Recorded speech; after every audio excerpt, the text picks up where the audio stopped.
Di situ tuh teman-teman yang lain tuh nolak, soalnya si Bara kan ngajakin ke situ langsung kan. Soalnya teman-teman tuh ngerasa kayak ada yang aneh nih kayaknya nih.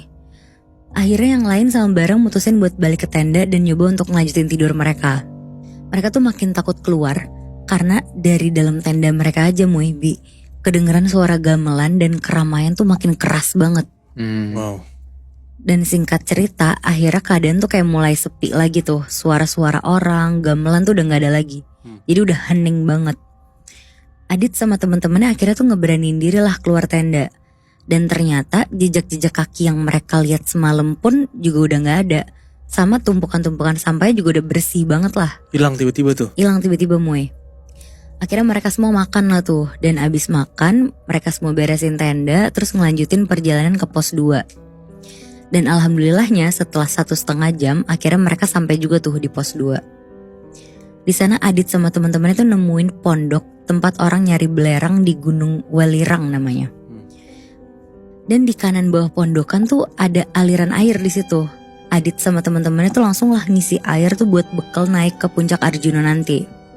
Terus sekitar jam 8 malam mereka ngelanjutin perjalanan mereka semua tuh.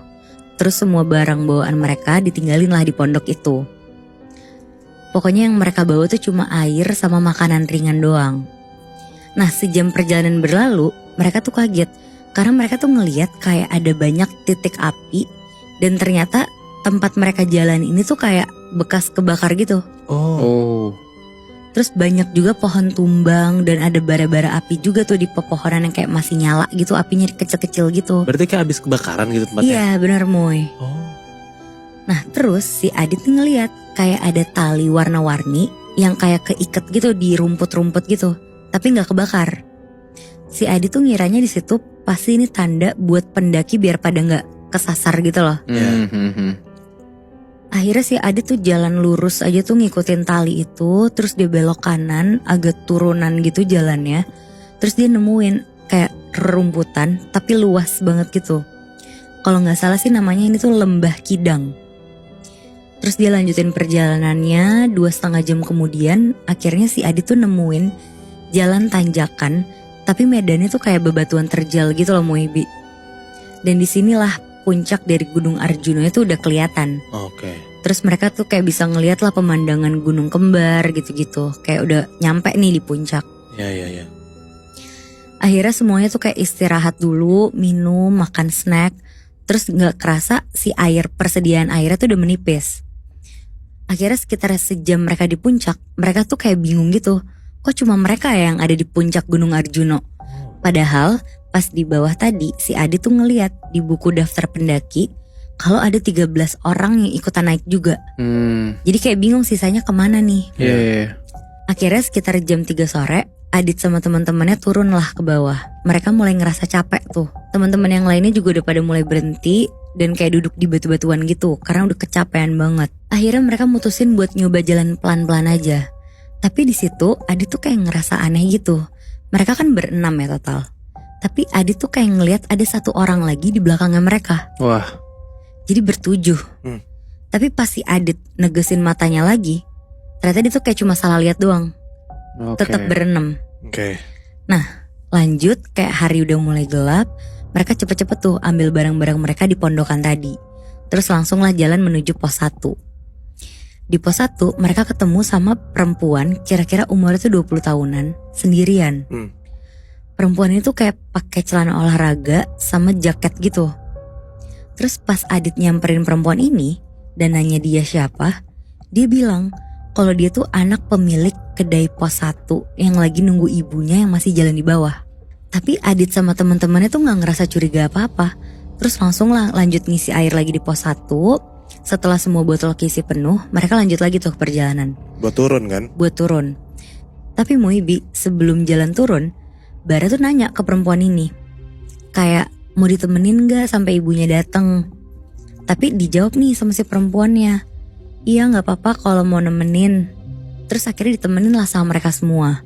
Dan kira-kira kayak udah jam 8 malam, ibunya nih masih belum muncul juga. Buset. Si Bara nanyain lah ke perempuan ini. Kok gak datang-datang ibunya? Tapi si perempuan ini tuh anehnya ngeliatnya ke arah bawah doang loh sambil duduk di meja makan gitu. kayak bener-bener nunduk doang aja. Terus si Bara ngomong nih ke teman-teman yang lain, ini mah nggak beres nih, udah kita jalan aja ke bawah, kita tinggalin aja. Terus akhirnya semuanya bener-bener ninggalin si perempuan ini. Mereka semua tuh jalan lah lanjut ke bawah, kayak kira-kira udah sejam. Mereka tuh masih nggak ketemu ibu yang dimaksud dari perempuan yang tadi loh. Jadi ibu ini tuh bener-bener nggak ada. Padahal si cewek ini bilang kalau ibunya tuh ada di bawah ya. Iya, udah jalan ke arah sana. Oke. Nah, karena mereka semua udah kecapean, akhirnya mereka mutusin untuk istirahat sebentar. Apalagi si Adit tuh yang emang ada penyakit asam lambung, Moy, Bi. Oh, dia ada sakit asam lambung. Ada, Moy. Duh, gak enak banget gitu. Iya, jadi ternyata si Adit tuh dari tadi nahan-nahan sakit perutnya itu. Karena tuh udah ngerasa kayak melilit banget.